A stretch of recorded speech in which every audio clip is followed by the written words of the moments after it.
A'udzubillahi minasyaitonirrajim. Surat Fatir. Hampir habis nih surat Fatir. Sekarang ayat 42. Secara makna ini masih rangkaian dari ayat sebelumnya. Innallaha yumsikus samawati wal al antazula. Sesungguhnya Allah yang menahan, memegang langit dan bumi sehingga tidak lenyap. Wala in zalata in amsakahuma min ahadim min ba'dihnya, kalau keduanya itu hilang, tidak ada satupun yang mampu menahannya. Sesungguhnya Allah itu maha lembut dan pengampun. Nah ini juga ya, ayat ini lanjutan dari ayat sebelumnya tentang apakah berhala lah gitunya. Kita ambil satu contoh ini. Kaum musyrikin Quraisy, kaum kafir Quraisy yang menyembah berhala. Ya, di ayat sebelumnya Allah memerintahkan Rasulullah bertanya, ya, apakah berhala-berhala yang mereka seru, yang mereka sembah selain Allah itu, tunjukkanlah satu saja ciptaan mereka, ciptaan berhala-berhala. Atau apakah mereka punya andil dalam penciptaan langit dan bumi? Atau apakah ada kitabnya gitu, mereka demikian itunya kitab yang mereka terima dari Allah. Nah sekarang ini lanjutannya. Nah ini yang ternyata diungkap oleh Al-Quran. Substansinya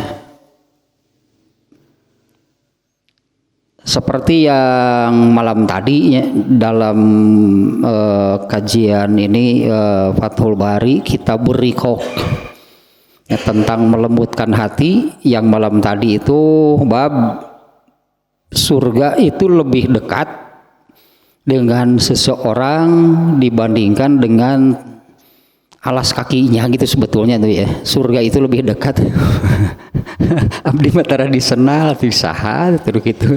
Abdi mah dikelom di selop Surga itu lebih dekat dari alas kakinya, demikian juga neraka. Nah ini hadis yang kedua nih yang ada kaitan nih kebetulan ya. Budaya syair, bahasa Arabnya pantun, itu menjadi budaya Arab. Banyak kalau yang mempelajari sastra Arab, nah itu banyaknya menemukan karya-karya sastra Arab, di antaranya dalam bentuk pantun, sajak. Nah yang semalam itu ada sajak yang ternyata oleh Rasulullah tidak ada pantun atau sajak yang lebih benar nih dari salah satu bait gitu ya, sajak yang kemudian dikutip oleh Rasulullah. Ala kullu syai'in ma khalallahu batilun. Pondok dah apal sih gampang. Allah kullu syai'in ma khalallahu batilun. Ya, ketahuilah ini pantun sebetulnya gitu ya, ini pantunnya bukan sabda Nabi lah, karena Nabi mengutip, tidak ada bait pantun yang lebih benar nih dari bait yang ini. Ya Allah, ketahuilah kullu syai'in ma khalallahu batilun. Segala sesuatu, semuanya, seluruhnya selain Allah itu batil. Ya, selain Allah teh artinya selain yang dari Allah batil semuanya, kebatilan. Nah, nanti ada ini kaitan kebetulan gitu ya. Ini ayat 42-nya nih kita baca dulunya. Wa aqsamu billahi jahda aimanihim la in ja'ahum nazirul la yakununna ahda min ihdal umam falamma ja'ahum nazirum ma zadahum illa nufura. Mereka bersumpah. Nah, ini ayat ini makanya masih ada kaitan dengan ayat sebelumnya, yaitu ayat 40-nya ya. Ayat 40-nya kan Allah memerintahkan kepada Rasulullah, coba katakan kepada mereka apa dan bagaimana gitu ya tentang berhala-berhala yang mereka sembah. Allah meminta, coba tunjukkan satu saja, ada nggak makhluk ciptaan mereka? Atau mereka itu punya andil dalam penciptaan langit dan bumi? Atau mereka itu berdasarkan kitab yang diterima dari Allah? Itu kan ayat 40-nya. Nah, ternyata seperti ini. Mereka bersumpah, ya, orang-orang kafir Quraisy, orang-orang musyrik, penyembah berhala, mereka bersumpah dengan nama Allah jahda aimanihim. Sumpahnya amat sangat meyakinkan gitu. Jahda aimanihim itu sangat bersungguh-sungguh gitu dalam bersumpahnya. Ya, mereka bersumpahnya dengan amat meyakinkan gitulahnya terjemah bebasnya nih. Yaitu lain ja'ahum nazirun. Ya lain, ya, semua nih kata lain kalau menemukan di dalam Al-Qur'annya kita membaca lain, innya itu syarat, artinya jika, kalau saja, andai kata gitulah. Kalau di kita sekitar itu kan ya, jika maka ya. Nah kan ada makai la sebelumnya lain. Nah, la-nya ini huruf gitunya dalam bahasa Arab. Ini la-nya ini huruf yang menunjukkan ada kalimat sumpah yang tidak disebut. Kalau kita munculkan misalnya, mereka itu bersumpah dengan sumpah yang amat meyakinkan. Mun di urang mah pokoknya daek medu lah. Zaman naon itu naik rapat kena wajib pokoknya sumpah mereka amat meyakinkan. Nah, ini sumpahnya la nya itu menunjukkan ya kalimat sumpah apalah gitunya. Kalau di dalam Islam seseorang bersumpah hanya demi Allah, nggak boleh yang lain. Kalau seorang muslimnya bersumpah demi Allah, tidak boleh yang lain. Bahkan ini pun tidak boleh ditambah demi Allah, demi Rasulullah, bid'ah atau demi Rasulullah mah. Ya, kalau bersumpahnya hanya demi Allah. Nah, ini kalau dimunculkan entah dulu orang-orang jahiliyah kalau bersumpah ya demi Lata dan Uja, biasa si Ata jeung si Uja lah eta.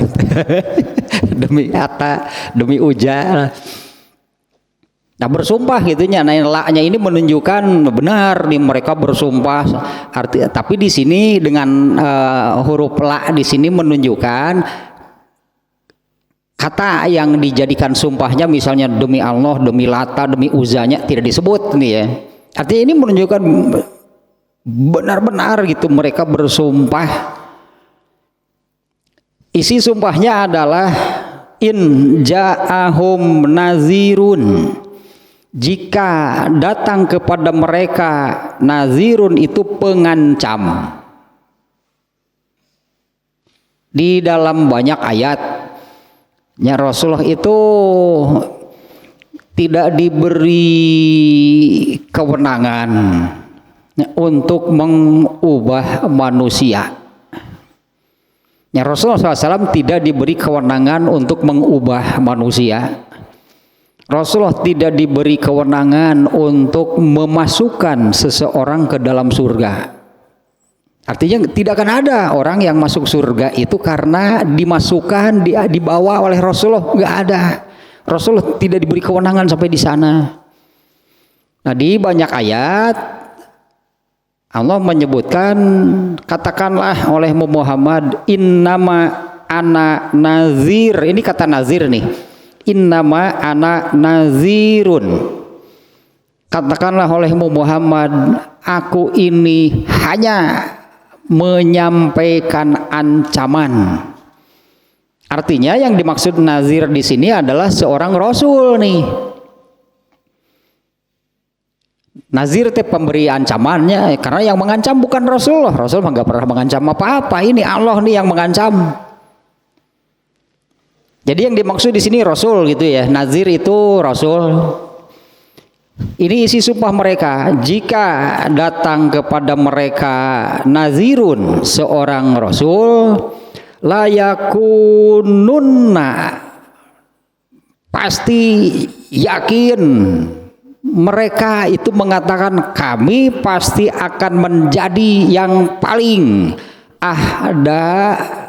yang paling berpegang teguh gitu kepada pedoman, kepada hudan kan. Arti hudan itu kan pegangan, pedoman, landasan lah gitu. Mereka mengatakan demikian, pasti kami akan menjadi yang paling taat, artinya ya, yang paling berpegang teguh kepada pedoman. Min ihdal umami, dibandingkan dengan umat manapun. Karena orang-orang jahiliyah saat itu, orang-orang jahiliyah kafir Quraisy ya. Ini ayat ini bicara tentang kafir Quraisy. Karena orang kafir Quraisy juga mereka sudah turun temurun ya, turun temurun agamanya demikian, turun temurun juga kasab. Mereka itu dari berdagang. Artinya orang-orang Quraisy itu banyak kenal orang, ya, banyak mengenal orang, banyak mengenal budaya mana, banyak mengenal agama, karena mereka ini berdagangnya sangat luas lah gitunya berdagangnya, sehingga mereka tahu ada budaya demikian, ada agama demikian. Nah, mereka mengatakan kami pasti akan menjadi orang yang paling teguh lah berpegang kepada hudan dibandingkan dengan kaum manapun. Kaum Quraisy tahu ada Yahudi, ada Nasrani. Kaum Quraisy tahu ada, pasti saat itu pun agama sudah banyak. Ya, agama saat itu agama sudah banyak. Hanya yang disebut itu di dalam Al-Quran itu yang disebut kafir. Al-Quran menyebutkan Yahudi dan Nasrani atau ahlul kitab, Yahudi Nasrani. Kemudian di luar itu Majusi, kemudian musyrikin menyebutnya. Musyrikin itu sebutan Allah untuk orang-orang yang kaum yang menyembah berhala. Allah menyebutnya musyrikin. Meskipun musyrikin ini semuanya juga musyrikin, termasuk Majusi. Nah, orang Quraisy itu sudah tahu ada saat itu dengan beragam budaya, beragam agama. Mereka mengatakan demikian, maka mereka akan menjadi orang yang paling teguh gitunya berpegang kepada hudan, kepada petunjuk, pedoman dibandingkan dengan kaum manapun. Falamma ja'ahum nazirun, ketika benar nih terbukti ada nih nazirun kepada mereka, ma zadahum illa nufuro, ternyata gitu kan tidak menambah, zada itu menambah, tidak menambah bagi mereka kecuali semakin menjauh. Karena sebelum ada Islam, sebelum Allah mengutus Rasulullah di sana, mereka juga sudah tahu ada agama dari Allah, Yahudi, Nasrani. Mereka sudah tahu apa mereka kemudian menganut Yahudi atau Nasrani, enggak. Tapi mereka mengatakan seperti ini, kalau saja ada Rasul. Nah, di surat Al-Jumu'ah ayat 2. Nah, surat Al-Jumu'ah ayat 2. Huwallazi ba'asa fil ummiyina rasulan minhum. Ini kata minhumnya di ayat ini nih. Dialah huwallazi ba'asa fil ummiyina rasulan.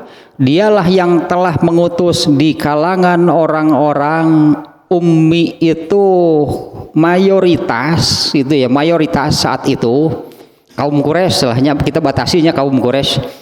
Mayoritas kaum Quraisy saat itu ummi itu buta huruf gitu ya. Dialah yang telah mengutus wallazi ba'asa fil ummiyina, di tengah orang-orang yang buta huruf, rasulan, mengutus seorang rasul minhum. Nah ini nih kata-kata minhumnya itu dari kalangan mereka sendiri. Nah dialah yang telah mengutus di tengah-tengah orang yang ummi, orang yang buta huruf, seorang rasul minhum, dari kalangan mereka sendiri. Ya kan Rasulullah orang sana kan.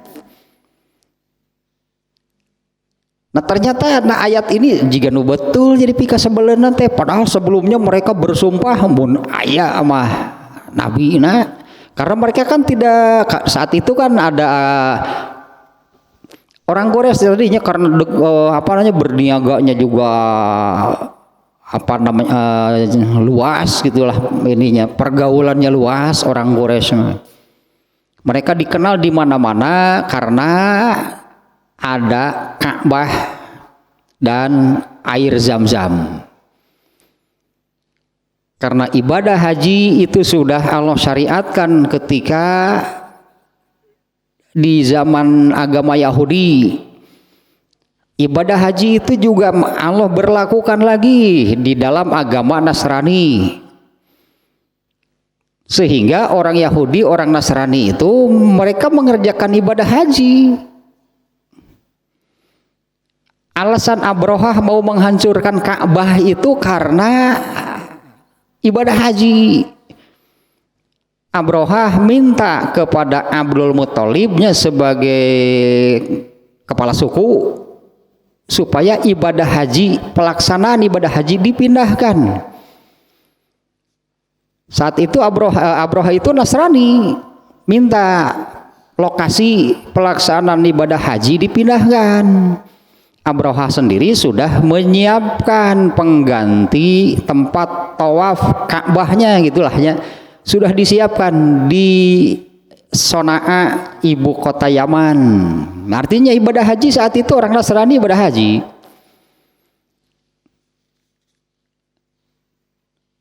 Ternyata orang-orang Quraisy itu saat itu agama Yahudi, tahu ada agama Yahudi. Agama Nasrani tahu ada agama Nasrani. Nah, selain dari orang Yahudi Nasrani suka mengerjakan ibadah haji, orang Quraisy juga pergaulannya sangat luasnya dengan berdagang. Tapi mereka kan tidak pernah bertemu dengan nabinya. Mereka tidak pernah bertemu dengan Nabi Musa, mereka tidak pernah bertemu dengan Nabi Isa. Nah, sekarang ini di ayat ininya menyebutkan mereka bersumpah dengan sangat meyakinkan kalau saja ada Rasul. Yang nazir ini kan Rasul gitu ya. Kalau saja ada Rasul, pasti kami yang akan paling berpegang teguh, akan menjadi orang yang paling taat, gitulah intinya. Padahal kan di ayat Al-Jumu'ah tadi, dialah yang mengutus di tengah-tengah mereka seorang Rasulullah minhum, dari kalangan mereka. Nah ini yang kalau Al-Quran kalau tidak ada ayat ini, nggak akan tahu orang-orang Quraisy penyembah berhala itu ternyata pernah mengatakan begini, mereka menginginkan seorang Rasul. Ya, mereka menginginkan gitu, mereka menginginkan seorang rasul. Jadi sebelumnya mereka dengan agamanya sendiri bagaimana? Ya, jadi mereka dengan agamanya sendiri sebelumnya seperti apa? Yakin nggak? Enggak berarti, sehingga mun aya rasul mah pasti rek nuturkeun lah, pasti rek taat dan menjadi yang paling taat. Itu kan menunjukkan bahwa kalau sebelumnya dengan agama mereka bagaimana? Berarti tidak yakin kan dengan agama mereka sendiri, sehingga mereka merindukan lah gitu. Dulu ada agama Yahudi, nabinya Nabi Musa, ada agama Nasrani, nabinya Nabi Isa. Nah, mereka punya nabi nggak? Ya, agama mereka itu kan yang hanya mereka dapatkan berdasarkan turun temurun. Nah, yang di dalam ayat 30 kan disindir itu oleh Allah. Coba Muhammad katakan kepada mereka, apakah berhala-berhala yang suka kalian sembah itu? Tunjukkan satu saja makhluk ciptaan mereka yang mana? Atau mereka itu punya andil gitu kan kemarinnya? Atau mereka punya andil dalam penciptaan langit dan bumi? Atau apakah ini yang ininya nih? Am ataitahumuhum kitaban? Atau mereka itu berdasarkan kitab, karena kan Yahudi ada kitabnya, Nasrani ada kitabnya. Allah memerintahkan kepada para penyembah berhala, diantaranya ini permintaannya ada 3 lah di ayat tadinya. 1, artinya kalau benar coba tunjukkan satu saja makhluk ciptaan mereka yang mana. Atau apakah mereka punya andil dalam penciptaan langit dan bumi? Atau apakah memang ada kitab yang datang kepada mereka? Ternyata kan hati kecilnya dalam hati kecil mereka ini kan merasa tidak pede, anggaplah gitu. Ada Yahudi yang datang itu kan mengerjakan ibadah haji, seperti apa pelaksanaannya. Mereka bisa menunjukkan kenapa melakukan demikian. Ini ayatnya. Orang Nasrani itu kan mengerjakan ibadah haji, mengapa mereka melakukan demikian? Nah, ini ayatnya. Nah, mereka usah saha hayu urang tawaf. Orang jahiliyah itu suka tawaf. Kalau Yahudi Nasrani kan jelas artinya kan berdasarkan ada di kitab mereka. Syariat ibadah haji berarti di dalam agama Yahudi, di dalam agama Nasrani. Nah, mereka kami tahu geningan orang dinya batur jauh-jauh kadario kan datang tawaf itu kan melaksanakan ibadah haji. Dari orang dia kumaha? Ya apa dasarnya agama mereka? Kan tadi pertanyaannya ada kitabnya enggak agama mereka? Ternyata kan hati kecilnya, makanya ini kalau tidak diunggap oleh ayat ini enggak akan ada yang tahu. Ternyata mereka itu sebetulnya merindukan Rasul seperti Yahudi Nasrani yang mereka lihat. Sampai mereka bersumpah, andai saja ada seorang Rasul, kami pasti akan menjadi yang paling taat. Ternyata kan mereka itu juga suka mengerjakan tawaf. Ada tuh pipiluan unggul barina ge. Itu jauh cenah datang ka dieu tawaf gitu di Baitullah. Kita orang sini ini bagaimana? Orang tawaf ya tuh orang ge. Ayo tuh. Kumaha tawafna? Kumaha di tawafna itu ningali oh gitu ngurilingan. Nah, ternyata kan di Quraisy itu gabungan ya. Quraisy itu gabungan bukan satu kabilah. Kan antara kabilah ieu teh Bani Qusay itu Abu Jahal pemimpinnya. Kalau di Bani Abdu Manaf itu Abu Lahab pemimpinnya. Ini bersaing. Padahal sama orang Mekah. Mereka gabungan gitu ya, kaum Quraisy itu gabungan. Nah, karena terdiri dari berbagai macam kabilah sehingga tawafnya orang Quraisy beda-beda tergantung kabilahnya masing-masing. Ya mereka menciptakan sendirilah, pokoknya menguriling lah gitu kan, tawaf kan mengelilingi Ka'bah. Nah tapi ada satu kabilah yang sambil berteriak-teriak bacaan tertentu lah menurut mereka, tapi dengan cara bersuara keras, beri gogorowokan gitu tawaf nanti. Lu macam Pancasila dia. Kumaha ya teh. Macam Sumpah Pemuda. Himne guru kabeh pokoknya dia disebut aya nu dari yakin ku teguh. Ada lagi yang sambil ya bertepuk tangan. Ada satu kabilah yang sambil telanjang bulat, laki-laki perempuan. Artinya kan mereka ini sebetulnya inilah fitrah manusia. Sebetulnya mereka merindukan fitrah itu, fitrah bertuhan dan mengabdi kepada Tuhan dengan benar, itu fitrah manusia. Jadi kata kabita ningali urang batur nu jauh Yahudi Nasrani ti mana kadarieu.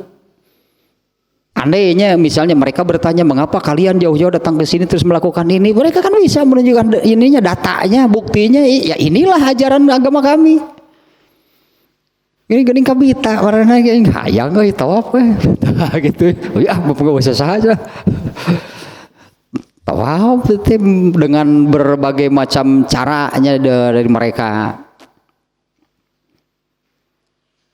Iya yang tadi saya di awal saya katakan kebetulan sajanya pasti ada kaitan sih. Salah satu syair tadinya bait sajak pantun yang dulu ada di Arab.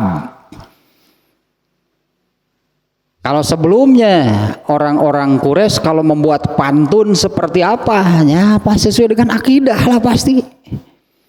Ya sesuai dengan akidah, sesuai dengan keyakinan mereka. Maka hal-hal kemusyrikan lah, kemusyrikan, kemaksiatan itu lalu karena hidup mereka itu hanya demikian. Itu diakui, pernahnya pengakuan itu disampaikan oleh seorang sahabat kepada Rasulullah. Dulu kami ini jahiliyah. Seperti apa sih yang jahiliyah? Jahiliyah itu kufur, musyrik, maksiat. Inilah isi hidup kami. Sakitu isi hidup nanti kufur, musyrik, maksiat. Itulah hidup orang jahiliyah. Nah orang yang seperti itu kan cara berpikirnya bagaimana? Ya kufur, cara berpikirnya kufur, cara berpikirnya musyrik, cara berpikirnya pun berpikir maksiat. Kalau membuat pantun bagaimana? Maksiat ya pasti. Ya malah kufur, musyrik, segalanya isi hidupnya demikian. Nah setelah kemudian mereka masuk Islam, ini kan budaya ya, budaya pantun dilarang nggak oleh Allah? Ya kan tidak dilarang kan, sehingga ya tetaplah itu budaya pantunnya berlanjut. Kalau dalam pelajaran grammar bahasa Arab, nahwu shorof, itu syair itu banyak dijadikan contoh. Banyak dijadikan contoh untuk bukti lah gitunya, untuk bukti. Karena kan sedikit ini di luar ini ya, di luar konteks nih. Grammar gitu bahasa Arab itu dibuat pertama kali itu dibuat di zaman tabi'in, di zaman kekhalifahan Ali bin Abu Thalib. Ilmu bahasa Arabnya ya, kalau bicaranya sudah bahasa Arab, tapi tata bahasanya, nah itu pertama kali itu dibuat apa namanya, definisinya, kaidah-kaidah bahasanya itu di zaman kekhalifahan Ali bin Abu Thalib. Jadi definisikanlah misalnya mubtada itu apa, fa'il itu apa, subjek itu apalah gitunya, objek apa, kan mesti ada kan definisinya. Yang pertama membuatnya itu namanya Abul A'la Ad-Du'ali. Ini atas perintah Ali bin Abu Thalib. Nah dalam menetapkan kaidah-kaidah bahasa Arab itu Kalau definisinya begini, kemudian kan harus ada contohnya kan. Contoh pemakaiannya seperti apa? Nasinya ini contoh-contohnya ini terutama Al-Quran, rujukan pokoknya Al-Quran. Kemudian hadis. Kalau tidak ada di Quran, di hadis, nah barulah iya karya sastra, karya seni itu dijadikan rujukan. Nah di bangsa Arab gitu ya, itu berbalas pantun itu menjadi budaya. Nah setelah masuk Islam, orang-orangnya masuk Islam kan beda, isi pantunnya juga beda. Di antaranya yang tadi, ala kullu syai'in ma kholallahu batilun. Ya, ketahuilah sesungguhnya segala sesuatu apapun seluruhnya selain Allah itu adalah batil. Beda atuh ayeuna mah syairna ge. Kalau sebelumnya ya sekitar itulah, sekitar terkait dengan kekufuran, kemusyrikan, kemaksiatan isinya. Nah kembali lagi nih ke sini nih ya. Di kitab ini pun ininya penjelasannya, haza nabaun ajibun gharibun an Quraisyin wal Arab. Ayat ini kan berita, ada ayat mau berita kan, ayat Al-Quran itu kan memberitakan sesuatu.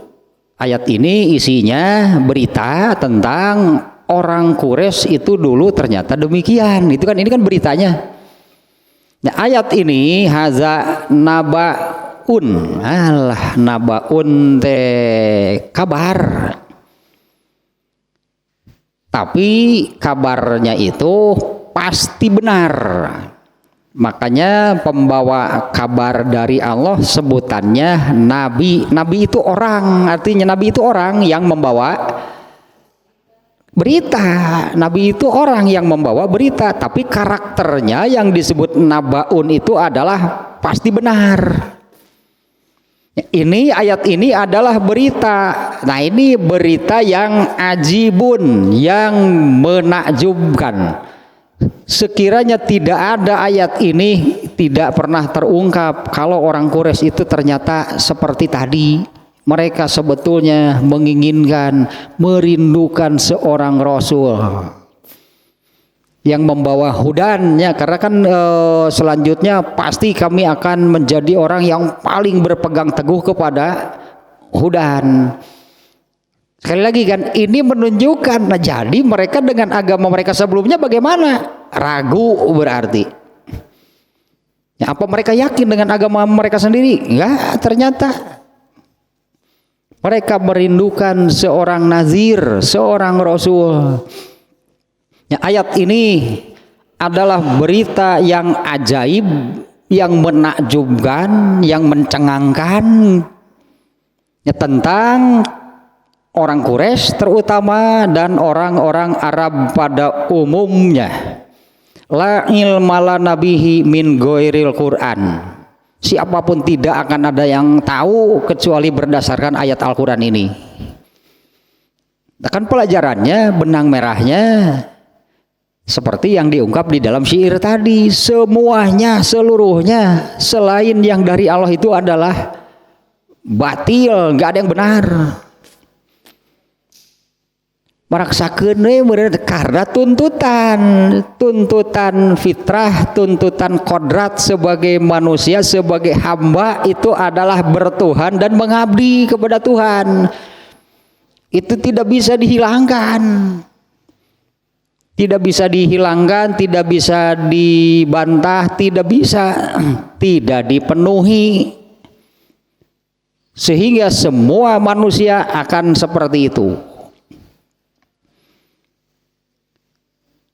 Hanya ada kan yang mendapatkannya berdasarkan turun-temurun tanpa bukti. Itu yang suka disebut agama paganisme, animisme, agama yang hanya turun-temurun. Kalau di sini gitu ya, kalau di daerah Sunda dulu kan yang dilarang itu pamali atau kumaonam.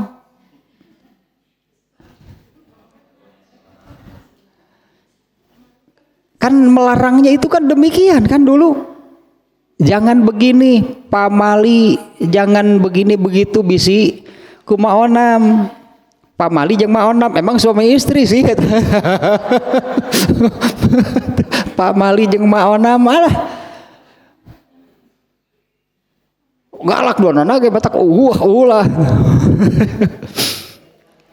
Itu kan memang ya terjadi kan. Terjadi entah nih kalau anak-anak zaman milenial apal moal pamali jeung maonam.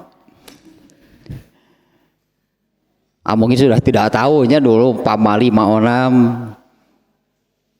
Seperti juga tidak hafal gitu kan kalau mau mengajak teh ngen. Malah palun ngen tenawan.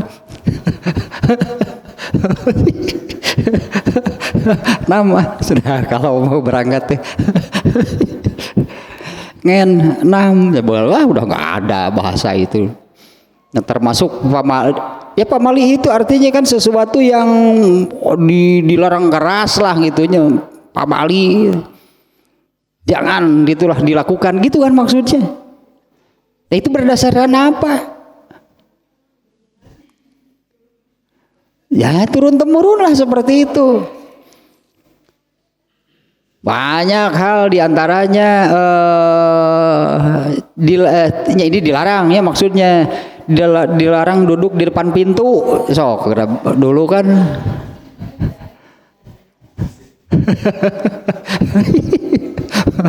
dilarang duduk di depan pintu disingsianan Pak.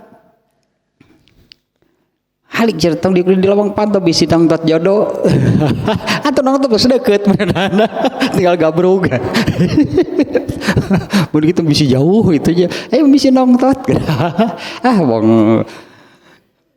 ting mana tuh nyarakola teh itulah ya pasti seperti itu ya itulah di mana itu kan seolah-olah kan menjadi aturan yang ditaati.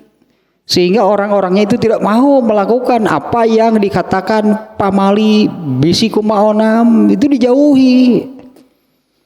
Apa itu saat itu hanya begitu saja atau disertai akidah? Justru kan itu muncul dari akidah. Yang demikian itu kan muncul dari akidah, dari keyakinan.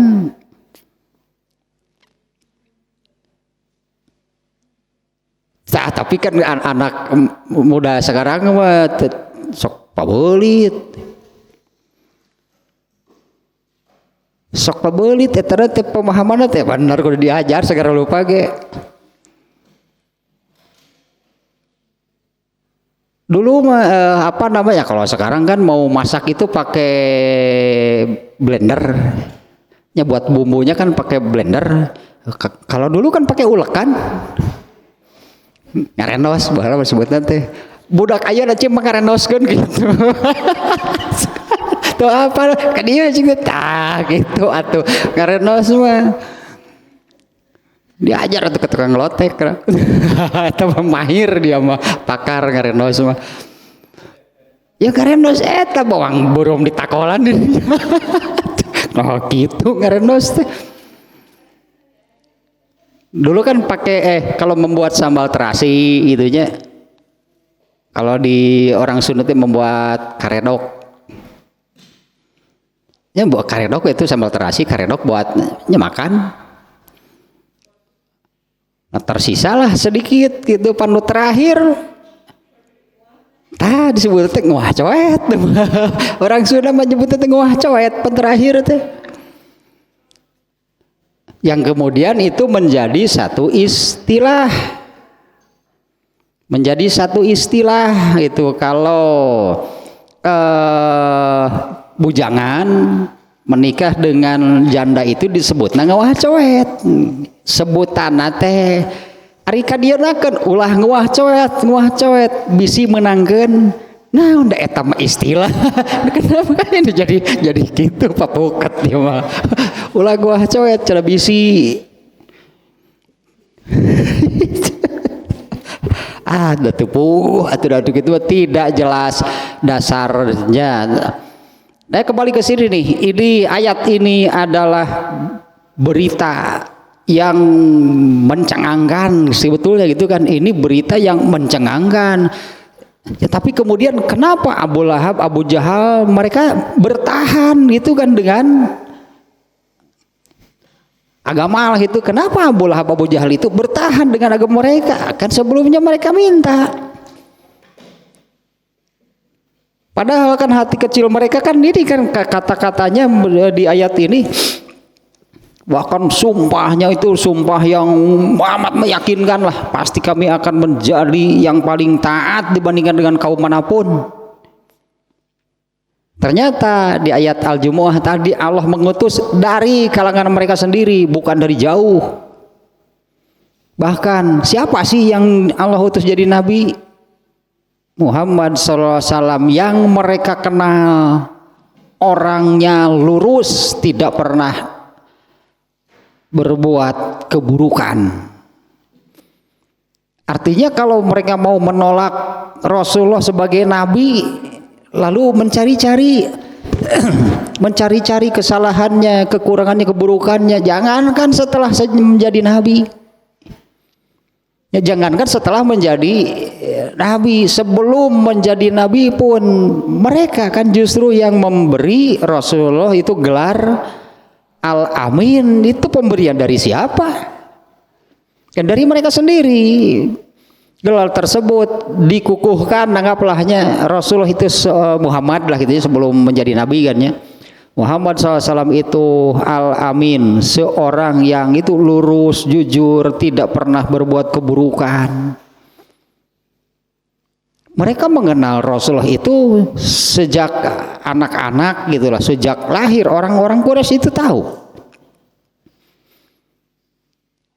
Dan dalam perkembangannya gitunya ketika gitulah sejak anak-anak, kemudian remaja, dewasa, nggak pernah Rasulullah itu melakukan keburukan. Bahkan seperti yang diungkapkan oleh Khadijah, ketika Rasulullah ketakutannya lari terbirit-birit dari Gua Hiro pulang, karena Rasulullah kan ketakutan menggigil oleh Khadijah. Rasulullah yang meminta kan, Zammiluni selimuti aku. Oleh Khadijah diselimuti dan dikatakan demi Allah, padahal Khadijah saat itu belum muslim. Di agamanya juga kan baru saja datang, Rasulullahnya sendiri yang menerima wahyu belum tahu. Demi Allah, Allah tidak akan menghinakanmu karena engkau itu orang yang begini. Ada 4 hal yang disebutkan oleh Khadijah. Ini yang dikenal luas, Rasulullah itu memang demikian. Suka menolong orang yang susah. Engkau itu terkenal penyayang gitu orangnya. Tapi karesepun ada Rasulullah sebelum menjadi nabi saja demikian. Tapi ternyata ketika ba'asa fil ummiyina rasulan, tadinya ketika Allah mengutus nabi di kalangan orang-orang yang ummi, minhum, dari mereka sendiri yang mereka kenal sejak lahir. Kenapa Abu Lahab, Abu Jahal menolak? Padahal mereka merindukannya gitu. Mereka merindukan gitu kehadiran seorang Rasul. Dan berkoar-koar lah, anggaplah mereka itu berkoar-koar itu, maunya berkoar-koar lah kesana kemari, kami lah yang akan menjadi orang yang paling taat kalau ada Rasul. Ternyata dasar jelema, tak iya juga substansinya, pelajarannya menyelaraskan antara ucapan dengan perbuatan itu hese. Tetapi menyelaraskannya ucapan dan perbuatan itu susah. Mereka berkoar-koarnya kurang apa? Ayat ini kan sumpah mereka itu sumpah yang pokoknya amat sangat meyakinkan. Buktinya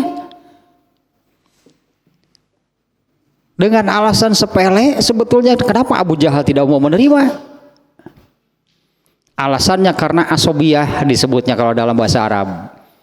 Ya, asobiyah itu lebih memilih kesukuan, lebih memilih golongan, lebih memilih kata itulah asobiah mah keturunan gitunya, keturunan kah, kesukuan, golongan dan sebagainya.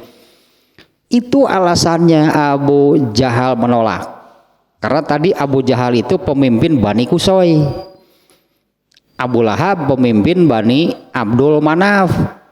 Abu Jahal menolak itu karena nabinya dari Bani Abdul Manaf, sementara Abu Jahal memandang Bani Abdul Manaf itu sebagai saingan. Kalau menerima Abu Jahal itu berarti mengakui di Bani Abdul Manaf itu ada nabi, di Bani Qusay ada nggak? Tak padahal mungkin sakit itu nah alasan hati lebar.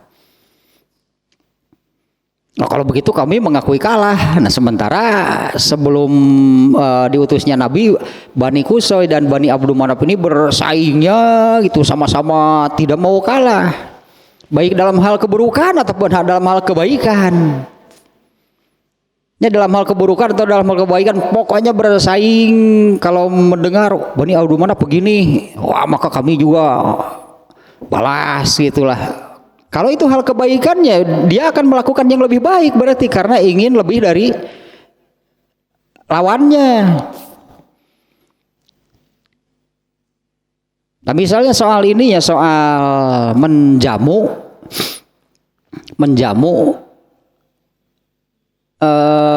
jamaah haji dulu itu yang Yahudi Nasrani, oleh mereka itu tidak diganggu, oleh mereka disambut. Jadi inilah diperlakukan sebagai tamu, tapi itu bersaing gitu. Bani Abdul Manaf nyadiakeun, kudulah si saya caina.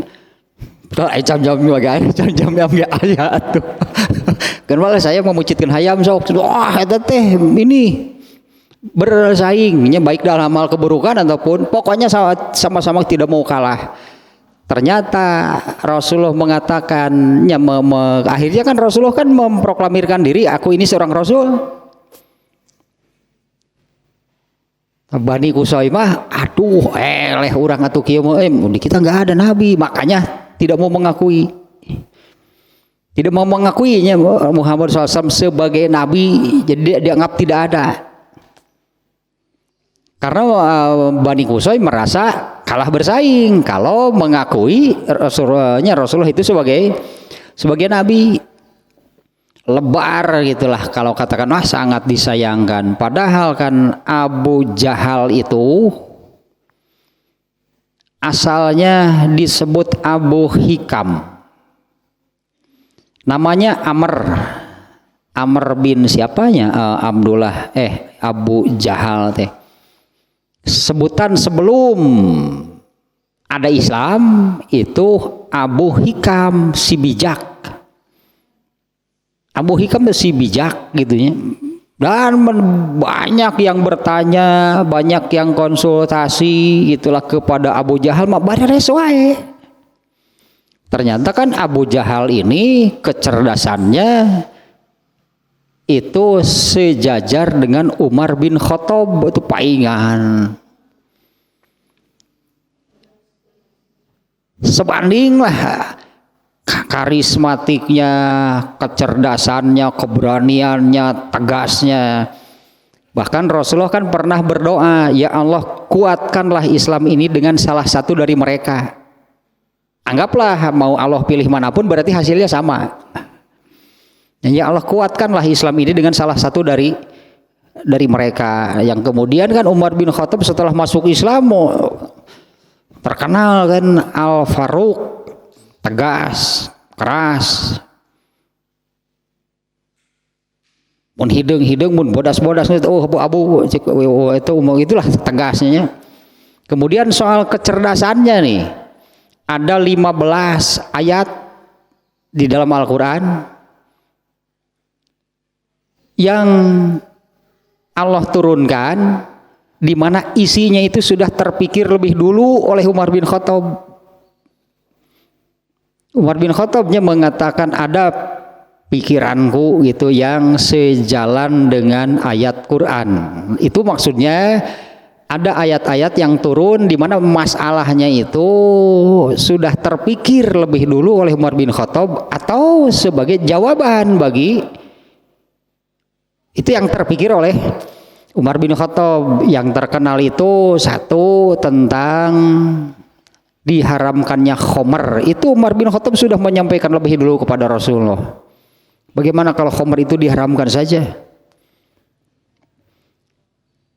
Sementara ini kan soal halal haram, Rasulullah menjawab bukan bagianku, gitulah, bukan bagian saya menetapkan sesuatu itu halal dan haram. Artinya saat itu belum diharamkan, mana berani Rasulullah mengharamkan. Nah, kemudian turun ayat yang menyatakan haramnya khomer.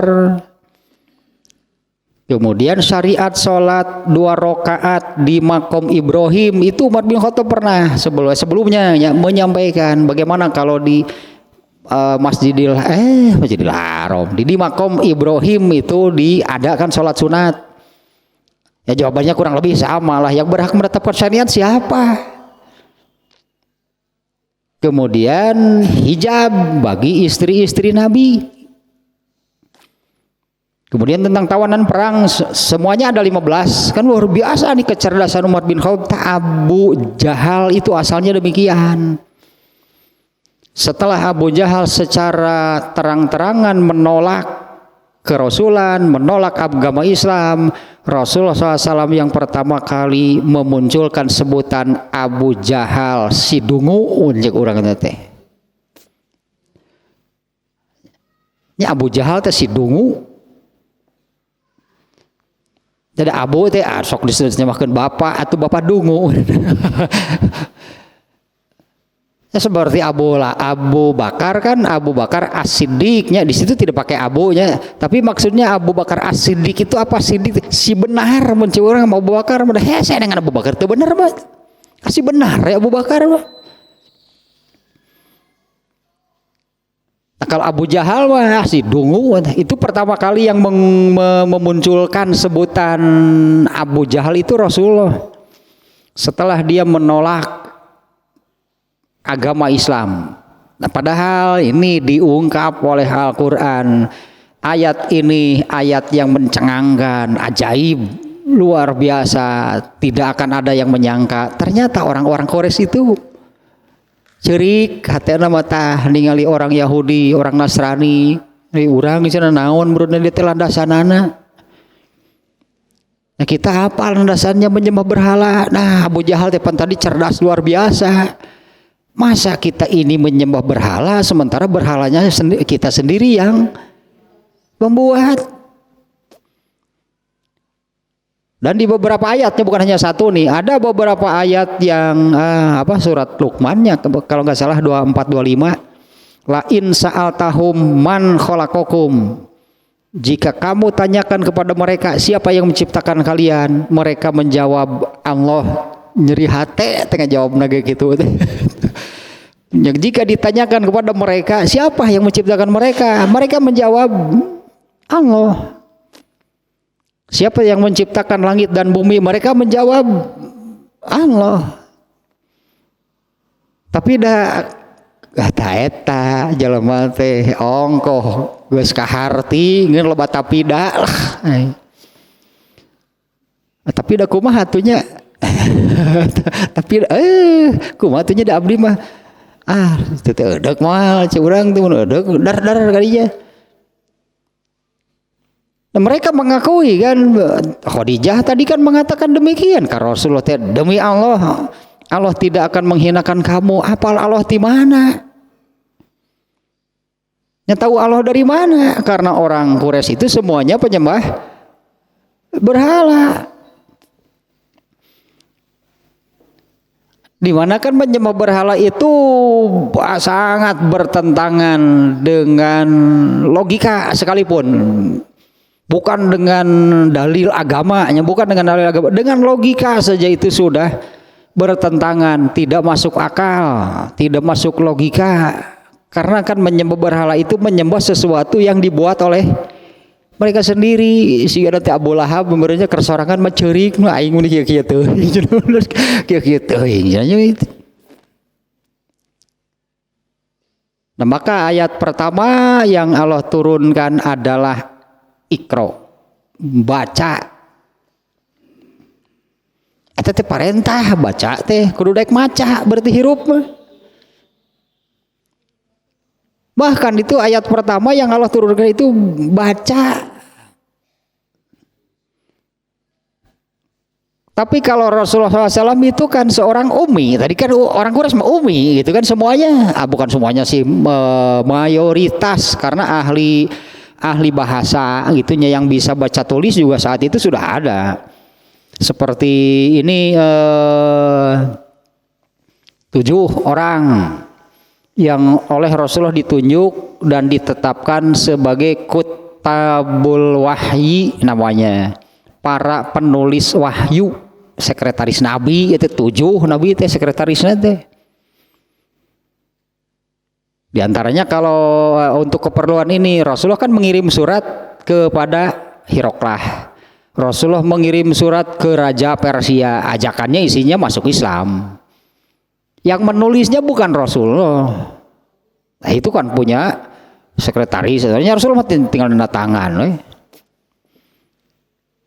Tanda tangannya itu juga bukan dengan pena gitulahnya, tanda tangannya itu di cincinnya itu dicoko budak Ummu Khalid teh geuningan.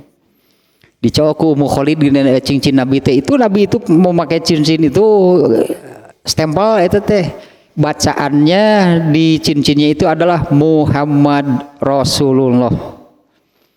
Nah, kalau suratnya sudah selesai gitu atuh. Dia ditanda tangan ku Nabi. Yang menulisnya bukan Nabi, bukan.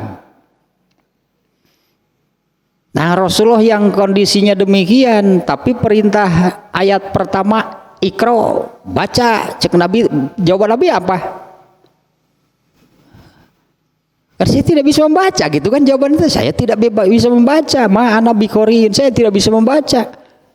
Jadi sih dengkek di malaikat Jibril teh lepas gede baca, saya nggak bisa baca. Sia sampai 3 kali didekap, emang otomatis jadi bisa baca aja enggak.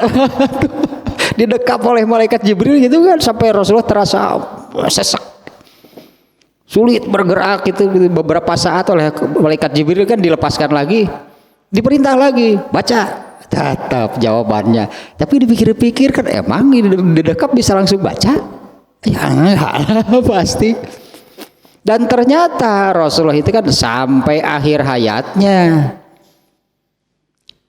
tidak bisa membaca. Tapi ayat ini diamalkan nggak oleh Rasulullah? Masa Rasulullah tidak mengamalkan ayat? Bahkan ini ayat pertama, biasanya kan yang pertama itu suka terngiang-ngiang lah gitunya. Artinya sebetulnya seseorang membaca itu untuk apa sih?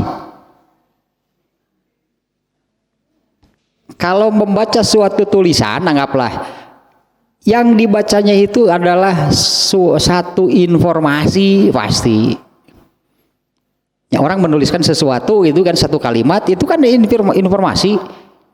Nah, misalnya kalimat yang pendek, saya sakit, saya dibaca teh saya sakit, itu kan satu informasi. Artinya dengan informasi tersebut yang tidak tahu menjadi tahu. Nah, diperintah membaca itu, kenapa perintahnya membaca? Tong bodoh siga Abu Jahal geuleuh cek Allah teh maca hirup teh. Kurang kumaha eta kecerdasan sehebat apa Abu Jahal, Umar bin Khattab lah sebelum masuk ke Islam. Coba lihat seperti apa. Kitu tah hirup teu maca teh. Makanya ayat pertama baca, emang yang dibaca oleh Rasulullah apa? Ternyata kalau tulisan Rasulullah nggak bisa baca. Tapi hidup Rasulullah tidak berhenti membaca. Jadi disebut macam lain tulisan wae. Segala sesuatu kebacaan tanu kali gata bukan sok baca. Eta khusus tuh netra sih eta mah macana.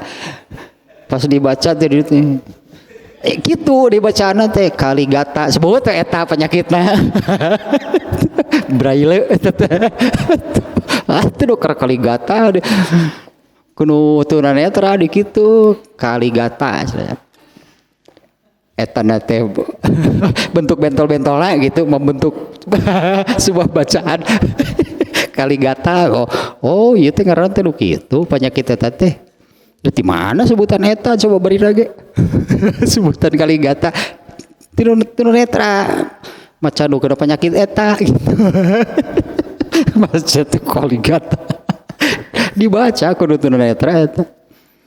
Ada anu gitu kutu buku mah pan nah itu tunanetra pan ngayap manaon baca aya iya jernil baca we gitu bacaan teh Kaligata ngeueur dibacana kaburu getek lamun dituluykeun teuing naon tah sawak-awak kaburu getek jaga geus sakitu lah